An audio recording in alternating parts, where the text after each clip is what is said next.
Hey there. What's up? How's your day going so far? Mine's pretty good. You know, fear. Is there something that you are afraid of right now? I don't know. Let's see. Let's see if it wants to come back out. Let's get some of your energy. This is Align Guidance, and my name is Emily, by the way. And, you know, I'm just here to maybe say some words that could help you in the journey to realizing your highest potential. Living from a place of unconditional love. So if that's what you're about too, it's nice for you to be here. Strength. I want to shuffle one more time and be serious about it, okay?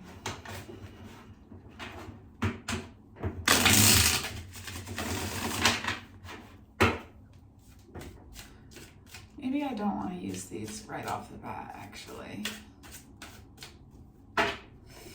Maybe I want to use these. The Wandering Star. What could they have for you? Let's just get a card about something that's been on your mind. Something that's been on your mind.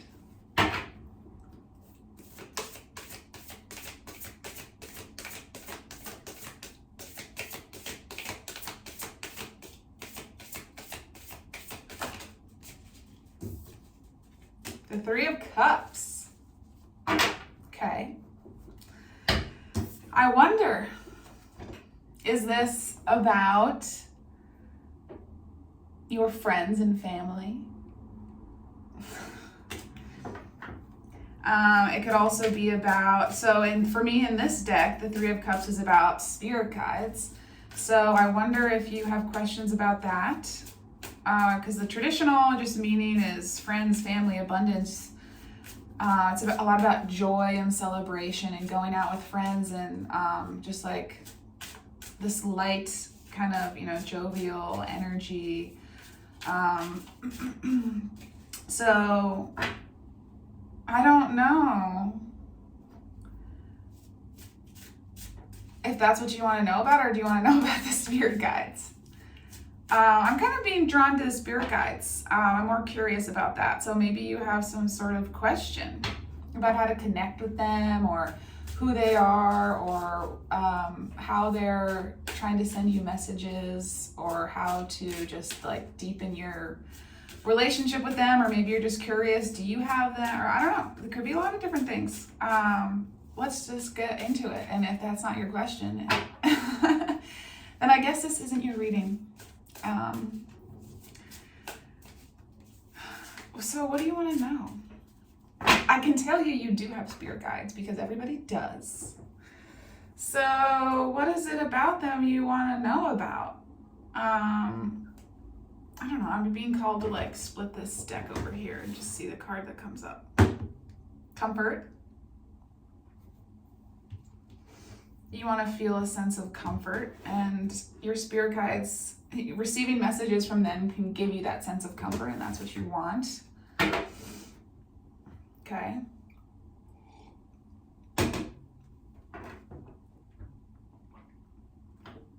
What's the first question I should ask? There's so many questions going through my mind right now. I'm just trying to think, is there a chronological order to ask them that makes sense? But let's just go with the question that's on my mind. First one that came up to my mind, which is there a way, like what is an avenue that you're already receiving messages through? I don't know if that made sense. We'll see I don't know if anything's gonna come out. Let's see. Ten of Swords.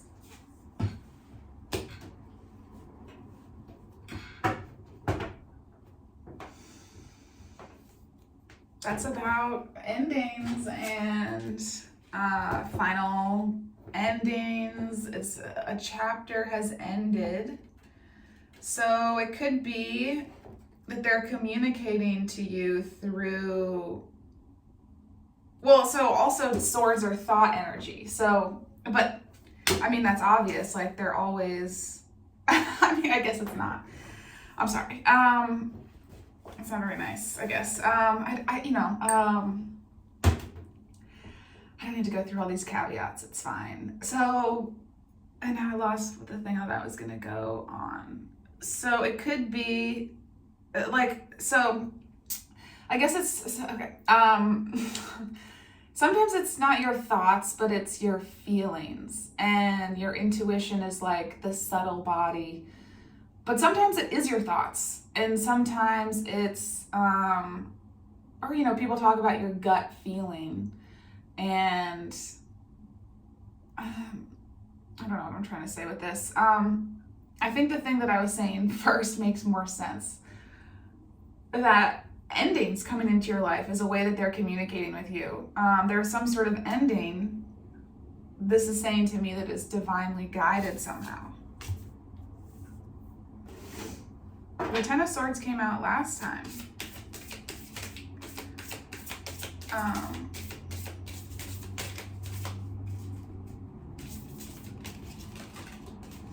This book says failed plans, disappointing endings for the Ten of Swords.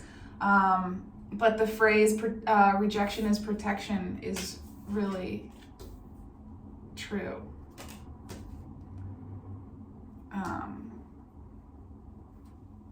I know that, I don't know. It's up to you to see the truth in that. You can take it or leave it.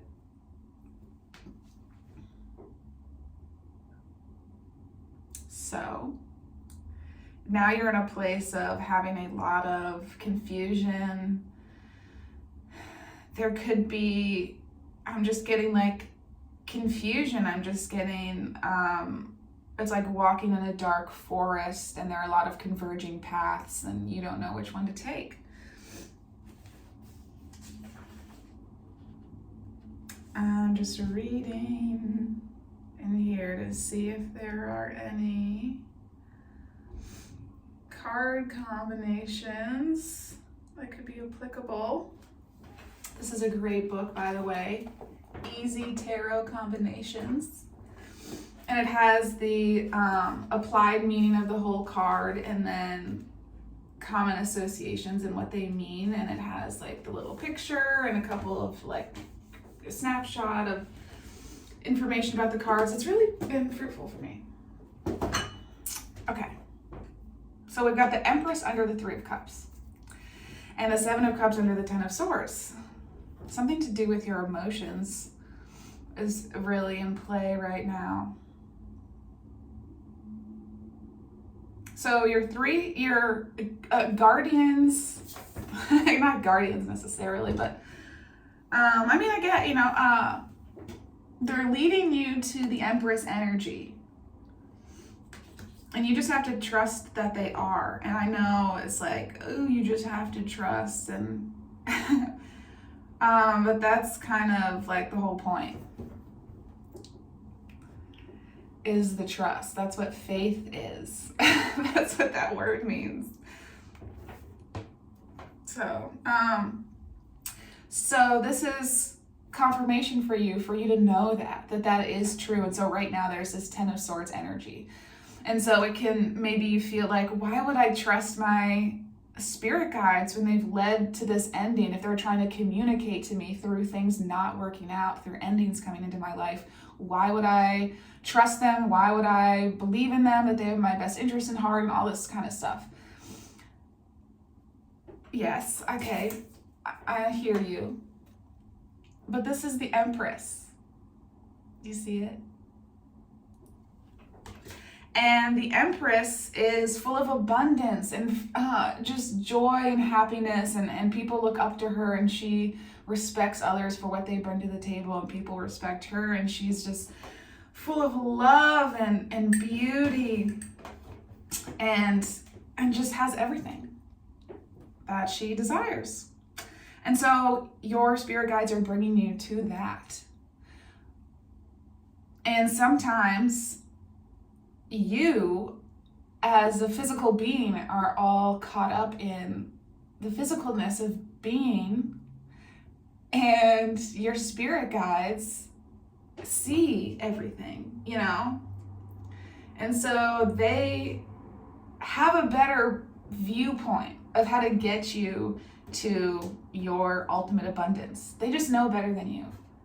And so if something doesn't work out, then it's because it wasn't something that was going to get you to your abundant energy. And yeah, so that can be hard to take and to, if you're watching this, you're open and receptive to that as a concept. And you maybe even know that it's true, but you're really maybe not quite sure how to really believe in it, or I don't know, there's some sort of resistance here, I feel, which is maybe why these cards are coming out for this message, to just give you more encouragement to keep, like, to, I was going to say keep believing, and I was like, no, I don't know if that's right, but to keep going down this path where you're strengthening your belief in the fact that there could be these other energies going on that are like trying to help guide in some sort of way. And then another thought can be like, well, why are they doing this? Like these other higher energies, like why do they even care? You know, when shouldn't they be going off doing something else in the universe or whatever? I don't know. I think sometimes they're like non-physical energies, and if you live in infinity and you're non-physical and you live from a place of like love, like what would you do with yourself? I don't know. I would want to go be of service to other beings that are trying to raise their vibration too. That's what I would do if I was non-physical, living in infinity. I don't know why I'm going down. It's so strange. This long talk about this. Okay, so it's the Seven of Cups. There is some extremes going on in your life. There is just this, I don't know why the word trapped is coming into my mind somehow, because usually the Seven of Cups is supposed to represent like freedom of choice and being able to decide things. But for some reason, like I feel like that aspect is present, like the being able to choose many different things, many different paths forward, or many different like ways of being or perspectives of seeing the world or something. But for some reason, like that is, I don't know, feeling overwhelming or something. Like before this thing ended, could have been that you had a very like firm way of seeing the world and how things were from your perspective. Were like very, you just knew, like this is the world, this is how it works, these are my people, this is whatever, you know. And then this thing ended, and now there's all of this like, not this feeling of like being sure about who your people are, like where you're supposed to be, what you're supposed to be doing, all this kind of stuff. And that is, it's difficult to be in a place of so much like open choice and like the rug being ripped out from under you kind of feeling. That's a lot. I'm not gonna take them. Let's get something about the Seven of Cups, some advice for you about what can you do, I guess, or what is something that you can hear that would, I don't know, kind of take away this feeling that you have. Give some more comfort to the situation.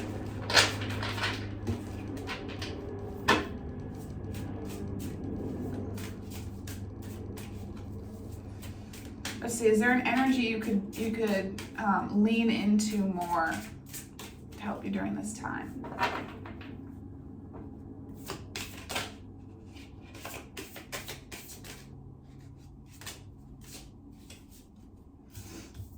The Nine of Cups and the Hanged Man. I don't think you're gonna like this answer. I don't know, maybe you will.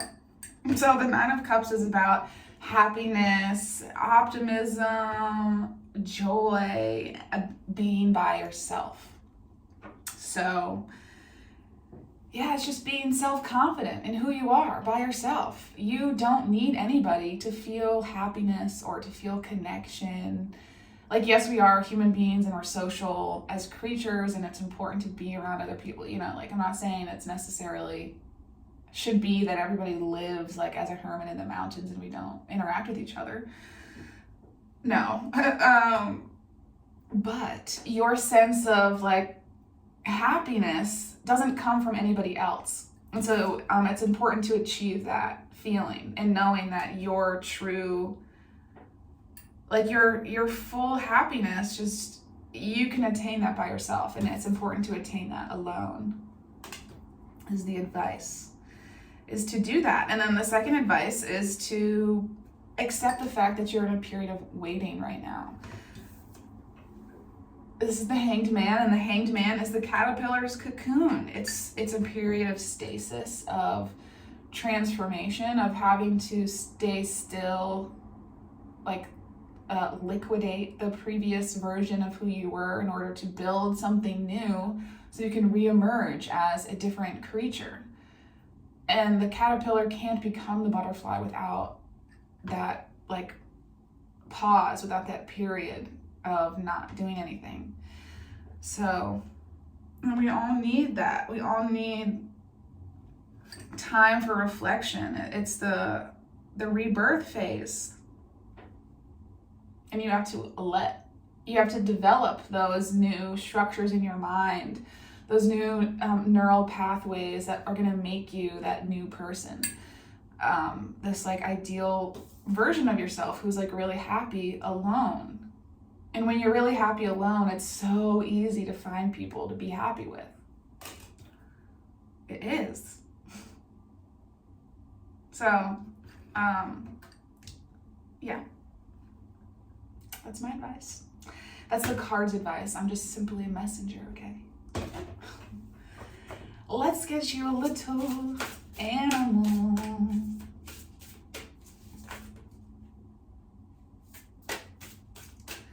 What could our animal allies have for you?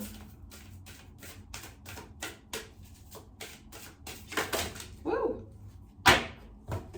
I see the one that turned over. Spider. Spider.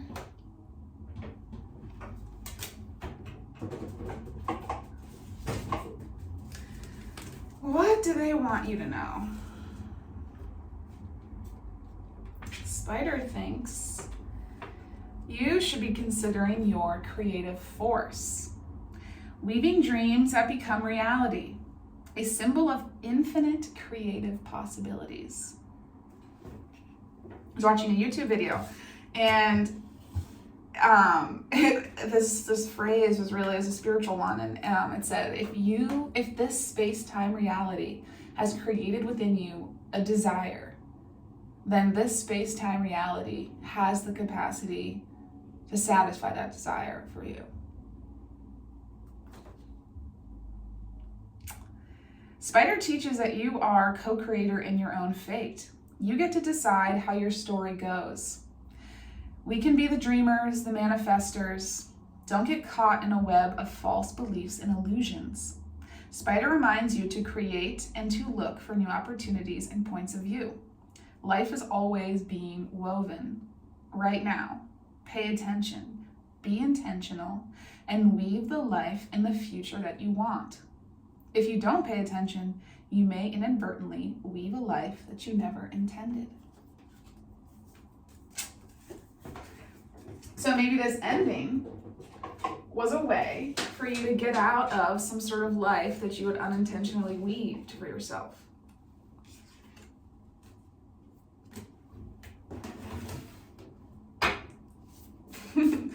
I hope that you have lovely reflections and a good rest of your day. I will see you later.